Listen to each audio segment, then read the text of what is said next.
And me and Chip were like, what are these people doing? And I was like, Chip, we're getting the hell out of here, bud. He's like, that's what I'm talking about.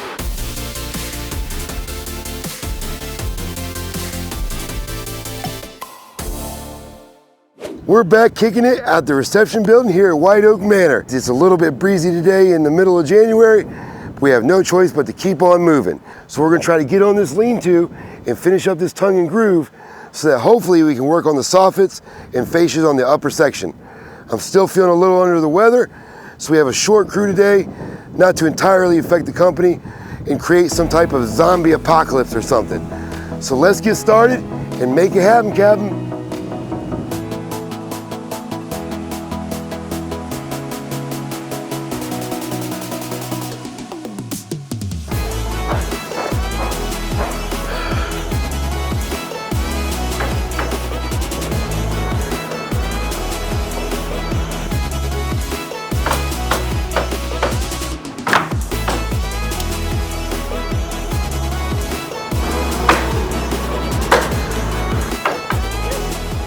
We have a special delivery, and I'll show you a little bit about what we're nailing with today.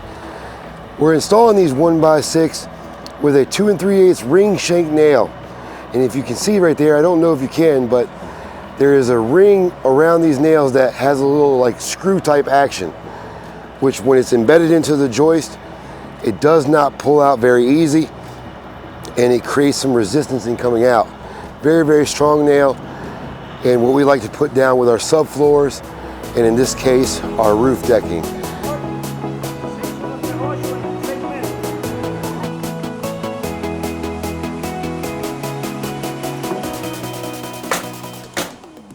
Have finished this much tongue and groove with just 3 of us, 2 of us feeling pretty bad, is a miracle.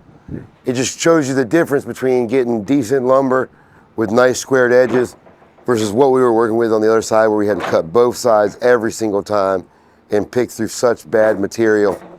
So sometimes it's worth to pay a little teeny bit extra for your lumber.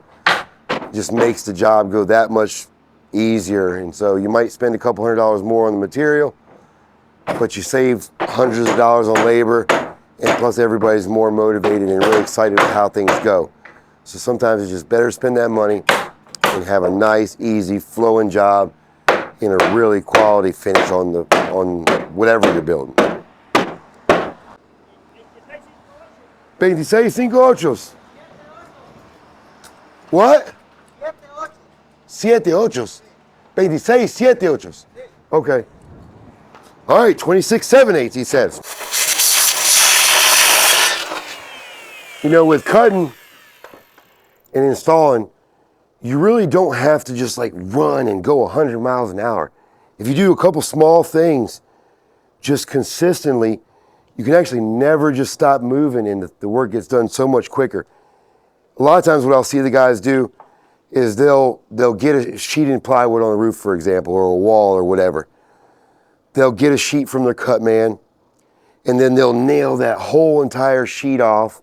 And then once that sheet's nailed off, then they'll start pulling measurements on the following sheet. But what works a lot better is if you get the sheet from the cut man, tack it into its place so it's correctly aligned, and then go ahead and measure the next sheet and get your cut man already working on that sheet. And while he's marking off and doing all the cutting, then you do all the nailing, and by the time you get there, boom, the sheet's already arriving. And just that little bit of time over an entire day, an entire week, makes you twice as fast, honestly. And so that's something that I've always done and try to install with the guys. Never just wait on the cut man to come to you and then make him wait on you. Because by the time you both do that over an entire day, you're gonna lose at least 2 hours. It's just a much more efficient way to do things. And then it allows you not to have to run to complete the job that you're doing, and everybody gets to make a lot of money, the boss included, and you're not overexhausting yourself and, burning out by the end of the day.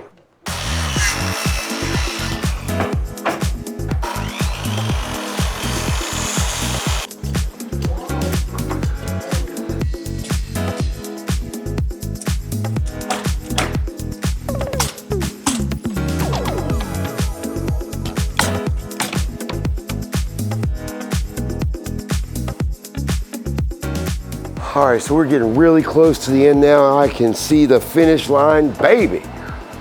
Once I cut that rip row, oh man, we are almost there. I do clap a lot, don't I? That means hurry up, really, in sign language, I hope. I don't know how this ladder survived. I said we were gonna get rid of this ladder when we set the doggone beams, and somehow it's still here. Ya casi no cansa. There you go. Aquí está 10 pies 5 ochos. Falta un 16, but yo no me tocaba que cortarla.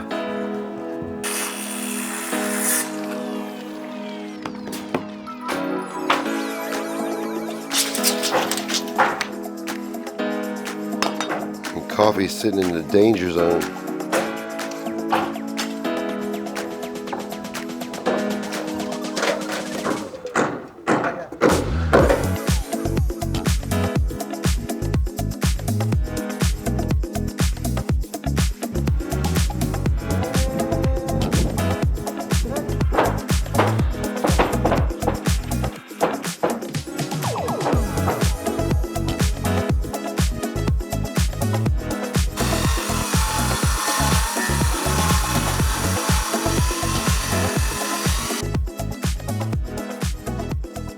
So as you can imagine, with all of this weight, with downward pressure, these 4x12s have a current bow here in the middle out towards us.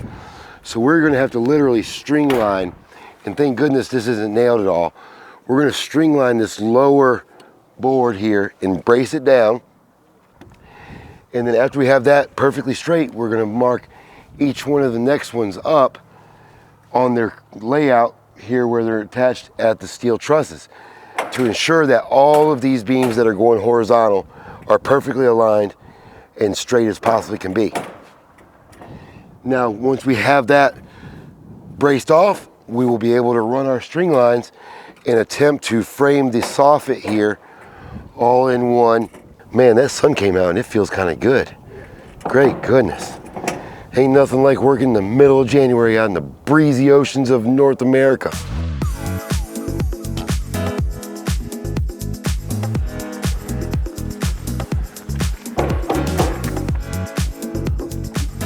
And you can see exactly what I'm talking about with this bow here. We're gonna put a little tension on that string. So we're gonna get that back up in line so we can do a nice pretty job on our frame of our soffit and our fascia right here. And then once we get that on, we'll be able to sheet this side of the roof. Now we're gonna put some underlayment here to protect the poplar throughout the construction process. But on top of this poplar, we're gonna install another complete line of 1/2-inch plywood. And we're gonna do that to give the roof some rigidity against any snow load or people walking on top of the roof, not to affect the ceiling at all. And once that plywood is screwed down, on top of that, we're gonna put some 2x4 sleepers, 2 foot on center, to install the metal roof panels. A little bit more. That wind has just got that thing vibrating like a guitar string. Here we go. I'll nail this one. Take a little pressure off of that one.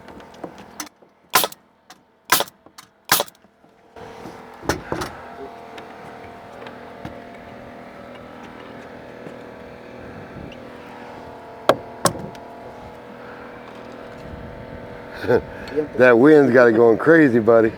That's it right there. There we go. That's all there is to it. Easy peasy, right? Like 21 easy.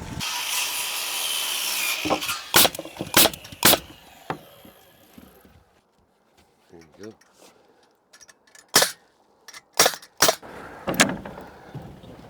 go. Ooh. I don't fit through there, bud. Nope. Nope, that definitely ain't happening there.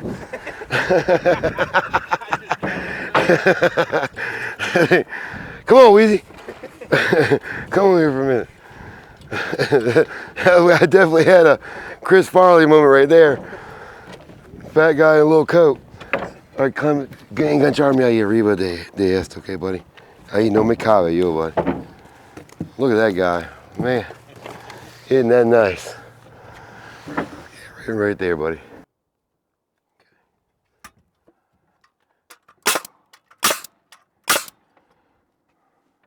Yeah, this will be framed from there up. So I think that's about the biggest in-between area we can be. Yep. We just got enough to put some pretty trim over the window, and we're not jeopardizing structurally our trusses. Mm-hmm. And we get to save a ton of money. A ton of money. Which is always good. Yes. That don't get much better than that, right? Nope. You want to know what I dreamed about last night? What's that? I'll tell you where it came from too, buddy, if you really want to know. Because I think I know. It's called 1,200 milligram shot of Mucinex, and about 2 hours later, a good old swig of NyQuil honey. So the next thing you know, I'm dead asleep. Me and Chip has been kidnapped, and they got us locked in these buildings. So then me and Chip get out of there finally, of the locked room, and we come to find out there's like hundreds of us everywhere, all kidnapped. This girl's got a chicken farm. These people are taking care of the lake. And I was talking to the girl that was taking care of the chickens. I was like, none of y'all y'all don't want to leave? Y'all just gonna stay here? She's like, you can't leave. And me and Chip are like, what are these people doing? And I was like, Chip, we're getting the hell out of here, bud. He's like, that's what I'm talking about. So as soon as they were gone, we stole the truck, then booked out of there. But we forgot something. Yeah, I don't know if we forgot somebody or we forgot something, but we had to go back in once we got out. And we were getting out the second time and they was right behind us. And that's when I woke up. So don't take Mucinex with NyQuil within a 2 or 3 hour period. That will mess you up.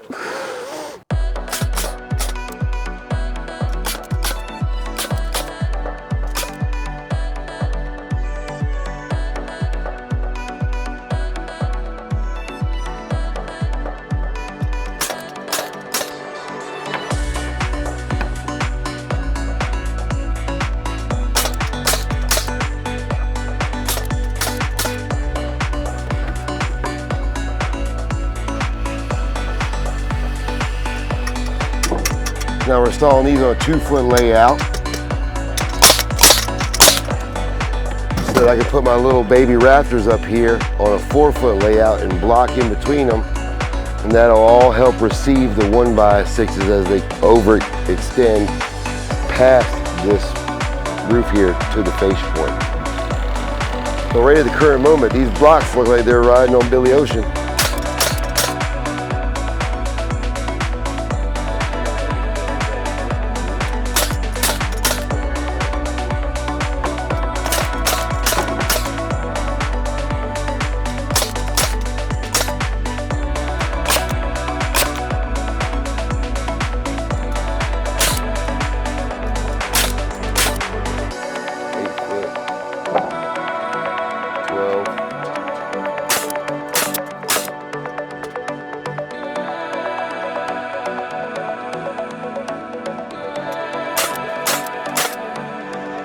Yep.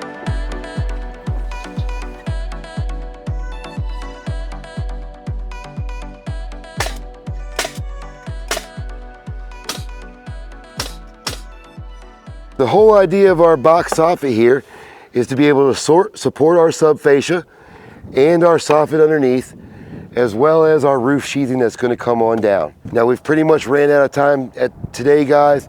It's still getting dark real early in the middle of January. It's bitter cold, but for 2 of us being under the weather, we've made a lot of progress today, and I'm really looking forward to sheathing this roof and getting this building dried in.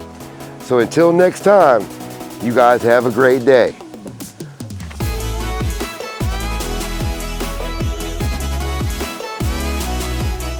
I feel like when the horses are gonna hit the guy. Glad I don't live in those times. Gee, Moniz, could you imagine? That would be the day I would not show up for work.